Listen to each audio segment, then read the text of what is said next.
नमस्कार. नमस्कार. नाव काय तुमचं? मंगेश बाबन जाधव. मंगेश बबन जाधव. तर शेतकरी आपण. शेतकरी. तर मित्रांनो, शेतकऱ्याचा बैल आहे, सिंगल आहे, छान क्वालिटी आहे. की काय किंमत लावली तुम्ही? किंमत काय लावली? 51,000. फायनल अपेक्षा किती तुमची?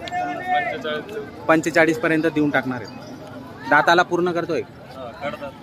बघा मित्रांनो, करदात आहे, दाताला पूर्ण करतोय, चांगल्या क्वालिटीचा आहे, शेतकरीचा आहे. जर तुम्हाला घ्यायचे असेल तर मी स्क्रीनवर नंबर देणार आहे तुमचा, त्यांच्यावाला घ्या बरं का. थोडा पुढं घ्या. बघा क्वालिटी छान आहे, उंच पुरा देखणं आणि रुबाबदार आहे बैल. गाडी वखरला चालू आहे सध्या, सगळ्या कामाला चालू आहे, सगळ्या कामाची गॅरंटी आहे. आणि गरीब आहे ना? गरीब आहे मित्रांनो. बघा हात छान असा क्वालिटी आहे. जर तुम्हाला खरेदी करायची असेल मी त्यांचा नंबर देतो, तर त्या नंबरवर आपण संपर्क करून घेऊ शकता मित्रांनो. नंबर सांगा दादा तुमचा. 77. 77